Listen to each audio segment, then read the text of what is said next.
खुशामदीद। आज के इस वीडियो में क्वेश्चन नंबर 5 करने वाले हैं। डिटरमिनेंट हमारे पास गिवन है और इसका रिजल्ट हमें ये लेके आना है पावर क्यूब। ठीक है, तो सबसे पहले हम लिखते हैं कि हमारे पास क्या मौजूद है। वी हैव, ये क्वेश्चन बेसिकली है काफ़ी आसान, लेकिन थोड़ा सा इसको सीखने की ज़रूरत है कि क्या बनाना है हमने, तो किस से किस तरह हमने कोई चीज़ बनाना है। Left hand side is equal to हमारे पास है, तो हम लिखते हैं A minus B minus C. यहाँ पे आ जाएगा 2b और इधर आ जाएगा 2c। यहाँ पे है हमारे पास b minus C minus A, तो यहाँ के ऊपर हमारे पास 2a 2c 2a 2a c minus A minus B. ठीक है, ये हमें ले लिया हमारा लेफ्ट हैंड साइड। तो अब देख लीजिए यहाँ पे हमने राइट हैंड साइड में सबसे पहले क्या बनाना है, a प्लस बी प्लस सी। बस ये हमने निकालना है और 3 दफ़ा हमें निकालना है, क्योंकि इसका पावर 3 आ रहा है, तो हमने 3 दफ़ा ये निकालना है। तो अभी आप देख रहे हैं कि ऊपर हमने कौन सा ऑपरेशन करे ताकि हमारे पास a प्लस बी प्लस सी बने। आप ये भी कर सकते हैं यहाँ पे, अगर हम ऐसा करें यहाँ पे, मैं पहले इस ट्री में यानी R1 में अगर मैं ऐड करूँ R2 और R3, क्योंकि ए ऑलरेडी यहाँ पे प्लस है, बी माइनस है और सी माइनस है। जब दो बी प्लस यहाँ पे ऐड हो जाएंगे तो एक माइनस और एक बी कैंसिल हो जाएगा, तो प्लस भी रह जाएगा। इसी तरह 2c प्लस है, इधर एक सी माइनस है, तो 2c में से एक सी इसके साथ कैंसिल हो जाएगा, तो एक सी रह जाएगा, यानी a प्लस बी प्लस सी हमें मिलेगा। कैसे मिलेगा कि अगर हम ऑपरेशन ये करें, मैं आपके सामने इधर लिखता हूँ ताकि आपको फिर समझ में आ जाए। ऑपरेशन हम ये करते हैं, R1 में हम करते हैं, R1 में हम ऐसा करते हैं, R2 प्लस 3 को ऐड करके हमने R1 में ऐड करना है। यहाँ पे लिख लेते हैं R1 क्या है, पहले R1 हम लिख लेते हैं a minus B minus C. R1 हमने लिख लिया। अब R2 क्या है, R2 यहाँ पे ये है 2b है, तो हमने प्लस 2b लिख लिया। फिर R3 है प्लस R3, यहाँ पे क्या है 2c, ये हमने लिख दिया। ठीक है, अब हम करते क्या है, इसी में भी इसी तरह हम ऐड करते हैं। ये चूंकि थोड़ा सा लंबा हो जाएगा, तो ये मैं इसको मिटा देता हूँ। ऑपरेशन बस यही है, इसको आप जहन में रखिए। ठीक है, 2a plus B minus C minus ए plus B minus C minus ए प्लस 2c, ये हो गया। फिर या वो ये लिखेंगे हम 2a plus 2a plus C minus A minus B, ये हमने लिख दिया है। ठीक है, बाकी जो हमारे पास टर्म्स हैं वो एज इट इज रह जाएंगे। 2b 2c b माइनस सी और minus A 2c 2a c minus A minus B, ये हमने लिख दिया। ठीक है, अब यहाँ पे देख लें किस तरह सिंप्लीफाई हो सकता है, हम उसी को इसी तरह लिखते हैं। यहाँ पे आप देख लें, हम लिखेंगे, अभी आप देखें ए तो हम लिखेंगे, ए हमने लिख दिया। माइनस बी है यहाँ पे प्लस 2b है, तो प्लस 2b माइनस बी कितना आ जाएगा, प्लस बी आ जाएगा।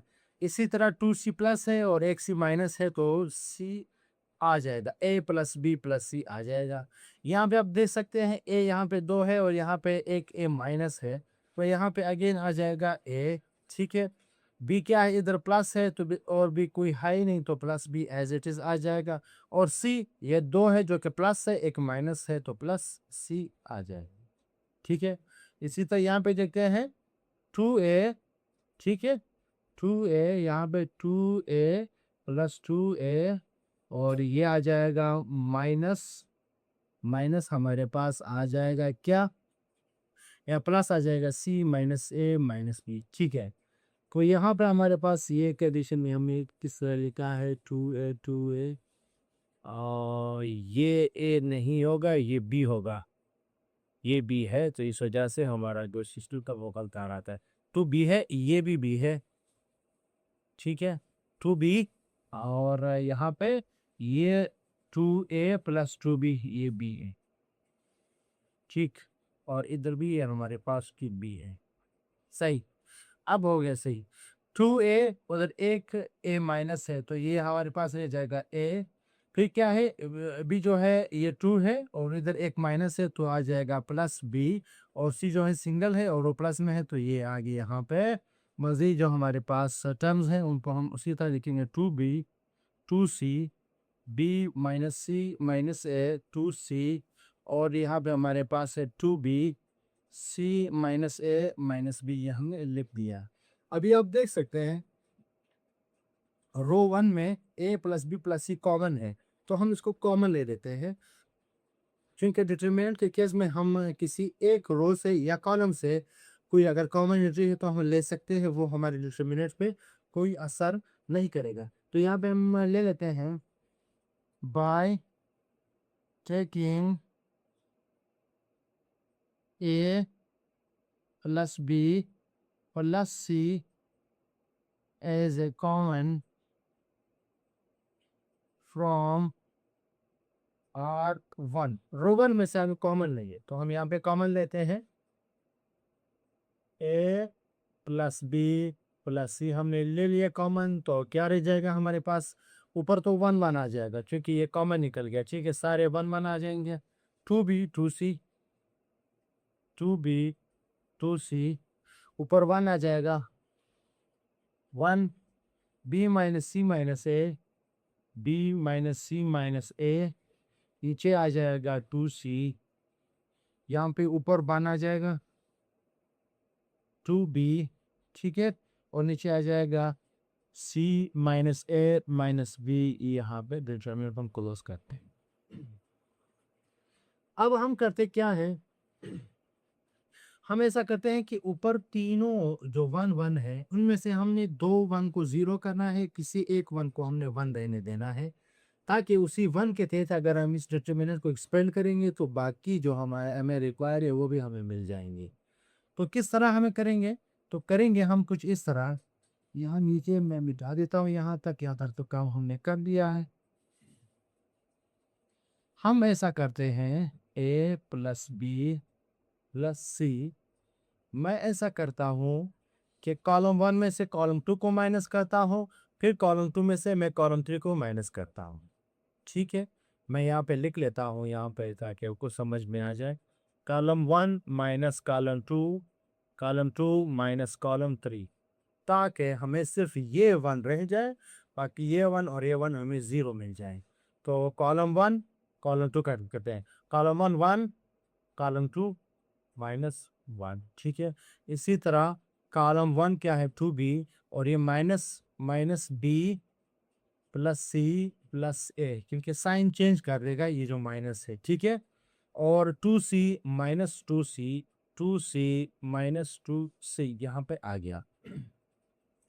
कॉलम 1 में जो ऑपरेशन था वो तो हो गया। अब कॉलम 2 पे करेंगे, कॉलम 2 का क्या है c2 माइनस c3, यानी कॉलम 2 में से कॉलम 3 को माइनस करेंगे। इसी तरह 1 minus 1 b minus C minus ए, हम लिख लेते हैं b minus C minus A, तो माइनस 2b होगा, इसको भी माइनस करते हैं इससे, और ये है 2c माइनस सी प्लस ए प्लस बी, और तीसरा जो कॉलम है उसको हम एज इट इज लिखते हैं 2b, और ये आ जाएगा c minus A minus B, हमने लिख दिया है, ठीक है। तो सिंप्लीफाई कर देते हैं थोड़ा सा, a plus B plus C, तो क्या आ जाएगा, ये आ जाएगा 0, ये भी 0, ये भी 0, और यहाँ पे ये भी 0 हमारे पास आ गए। 2b में से एक भी निकालो तो ये आ जाएगा b प्लस सी प्लस ए, यानी हम लिख सकते हैं a प्लस बी प्लस सी, हम लिख सकते हैं ये 2c माइनस 2c, तो ये भी 0 आ जाएगा, ठीक है। यहाँ पे हमारे पास आ जाएगा माइनस ए माइनस है, बी क्या है b माइनस 2b है, एक प्लस बी निकल जाएगा तो वो भी माइनस सी बी माइनस, यानी तीनों minus A minus B minus सी आ जाएंगे। और यहाँ पे आप देख सकते हैं 2c माइनस सी, तो ये आ जाएगा plus C, a plus B plus C, तो ये पॉजिटिव आ जाएंगे, a plus B plus C, ये आ गए पॉजिटिव, और यहाँ पे आ जाएगा 1 2b c minus A minus B, यहाँ पे ये ऑपरेशन हो गए तो हम निकाल दिए, ठीक है। अब क्या करना है, कॉलम 1 में से भी हम a plus B plus C common लेंगे, और कॉलम 2 में से भी हम a plus B plus C common लेंगे, ठीक है। तो यहाँ पे आप सोच रहे हैं कि ये तो माइनस से इनसे कॉमन कैसे लेंगे, नीचे प्लस है ये माइनस है। अगर हम इनमें से माइनस को कॉमन बाहर निकालें तो यहाँ पे अगर हम माइनस को कॉमन निकाल लेते हैं, सब में से माइनस को कॉमन निकाले तो ये अंदर वाले सारे पॉजिटिव हो जाएंगे। अभी तो हम ए plus B plus C common ले सकते हैं, यहाँ पे माइनस वन रह जाएगा, यहाँ पे वन रह जाएगा। Bye taking a plus b plus c is common from C1 and C2 respectively। दोनों में से हमने कॉमन लेना है, ठीक है। तो दोनों में से कॉमन लेंगे, एक तो ऑलरेडी है, एक इसमें से आ जाएगा और एक इसमें से आ जाएगा, तो 3 तो हो जाएगा। a plus B plus C power 3, 3 power तो यहाँ पे हो गया है। बाकी जो डिटर्मिनेंट आएगा उसका रिजल्ट 1 आना चाहिए हर सूरत में। तो यहाँ पे लिखते हैं ये 0 1 0 0 1 0, ये भी 0, यहाँ पे -1, यहाँ पे +1 और वहाँ पे आ जाएगा 1 2 B C minus A minus B, यहाँ पे ये आ गया, ठीक है। अब इसको हमने एक्सपेंड करना है, ठीक है। इसको हम एक्सपेंड करेंगे बाय A13, यानी एंट्री हमारे पास रो 1 कॉलम नंबर 3, ठीक है। एक्सपेंडिंग